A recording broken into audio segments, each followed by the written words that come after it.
Hello students, आप सभी का केमिस्ट्री स्टडी पॉइंट में स्वागत है।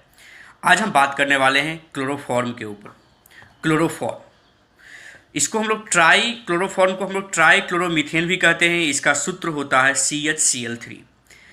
तो हम चलिए इसके बारे में बात करते हैं आगे।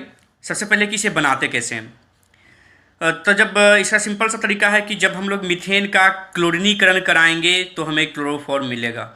तो रिएक्शन को देख लिया जाए। CH4 मीथेन क्लोरीन के साथ क्रिया कर रहा है यूवी लाइट की उपस्थिति में। यहाँ पे आप सनलाइट लिख सकते हैं या हीट भी रख सकते हैं। तो जब मीथेन Cl2 के एक अणु के साथ क्रिया करेगा तो बनाएगा मिथाइल क्लोराइड। मिथाइल क्लोराइड फिर जब क्लोरीन के एक अणु के साथ क्रिया करेगा तो बनाएगा डाइक्लोरोमीथेन। डाइक्लोरोमीथेन फिर क्लोरीन के एक अणु के साथ रिएक्शन करेगा, भी क्रिया करेगा, तो बनाएगा क्लोरोफॉर्म। यानी कि यदि हम स्टेप बाय स्टेप बात करें तो क्लोरोफॉर्म 3 स्टेप में जाके बनता है।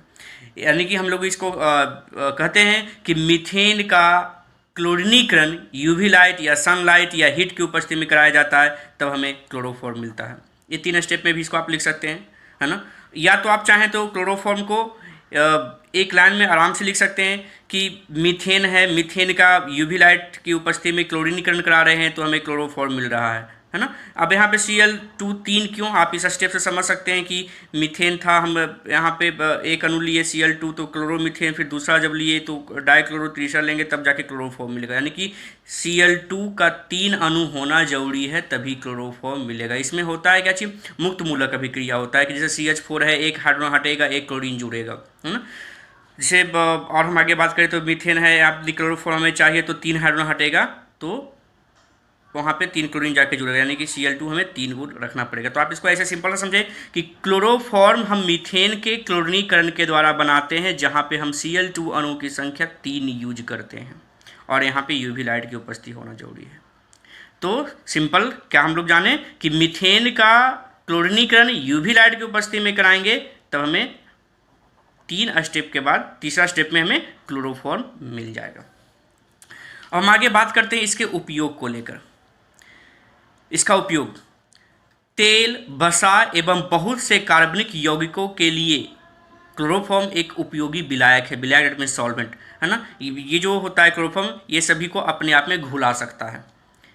इसका प्रयोग जैविक नमूनों के संरक्षण में किया जा सकता है ना। ये एक R22 नामक प्रशीतक बनाने में उपयोग किया जाता है और वो प्रशीतक जो होता है बहुत से जैविक नमूने को सुरक्षित करने में उपयोगी होता है। इसलिए हम लोग इसको कहते हैं कि इसका उपयोग जैविक नमूनों के संरक्षण में किया जाता है, जैसे बैक्टीरिया वगैरह, है ना। ये सब चीज़ों को, बीजों वगैरह को संरक्षित करने में इसका उपयोग हम लोग कर सकते हैं।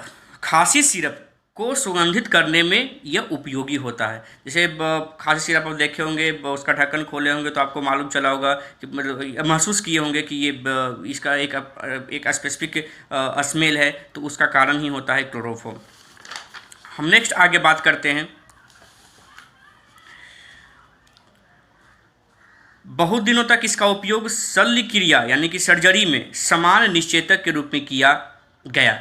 अब इसका उपयोग बंद हो गया है, इस पर रोक लगा दिया गया है। और पहले किसी को भी यदि सर्जरी होता था तो उसे बेहोश करने के लिए, निश्चेतक बेहोश करने में क्लोरोफॉर्म ही सुंघाया जाता था, लेकिन इस पर पाबंदी लगा दिया गया क्योंकि क्लोरोफॉर्म तंत्रिका तंत्र को बहुत क्षति पहुंचाता था। इसका उपयोग अगला हम देखते हैं, इसका उपयोग फॉस्जीन बनाने में भी प्रयुक्त होता है। देखें फॉस्जीन बनता कैसे।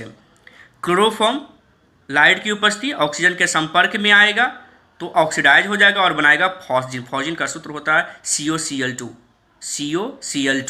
है ना। फिर से समझे, क्लोरोफॉर्म लाइट की उपस्थिति में ऑक्सीजन के साथ क्रिया करके फॉस्जीन बनाता है, यानी कि ऑक्सीडाइज हो जाता है और बनाता है फॉस्जीन, SOCl2।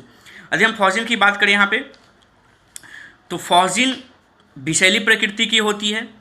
इससे लोगों में त्वचा का कष्ट, चक्कर आना, थकान एवं साथ ही सर दर्द होने लगता है। फॉस्जीन के संपर्क में जो भी आएगा उसे स्किन में एक जलन टाइप का होना शुरू हो जाता है, चक्कर आना शुरू हो जाता है, थकान भी होना शुरू हो जाता है और सर दर्द होने लगता है। तो ये फॉस्जीन का था। फॉस्जीन हम लोग बनाएं कैसे और ये फॉस्जीन है क्या। फॉस्जीन विषैली प्रकृति का होता है ना। इसके संपर्क में आने पर त्वचा का कष्ट, चक्कर आना, थकान एवं सर दर्द होने लगता है।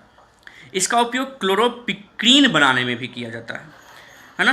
क्लोरोपिक्रीन बनाते हैं कैसे, तो क्लोरोफॉर्म जब नाइट्रिक अम्ल के साथ क्रिया करता है तब यहाँ पे क्लोरोपिक्रीन बनता है। एक हाइड्रोजन जो होता है वो यहाँ पे NO2 के द्वारा रिप्लेस हो जाता है। तो क्लोरोफॉर्म जब नाइट्रिक अम्ल के साथ क्रिया करता है तो क्लोरोपिक्रीन बनता है। तो स्टूडेंट्स, आज हम बात की क्लोरोफॉर्म के बारे में। हम लोग देखें कि क्लोरोफॉर्म बनता है कैसे, है ना, उसके उपयोग के बारे में जानें। तो इसके बाद हम लोग आगे जानेंगे आइडोफॉर्म के बारे में, DDT के बारे में, BSC के बारे में, है ना। तो ये सभी चीज़ों को हम लोग आगे वीडियो में प्रस्तुत करते रहेंगे। और जो अभी तक हमारे चैनल को सब्सक्राइब नहीं किए हैं वो जल्द ही सब्सक्राइब कर लें और अधिक से अधिक शेयर करें, लाइक करें। Okay, thank you.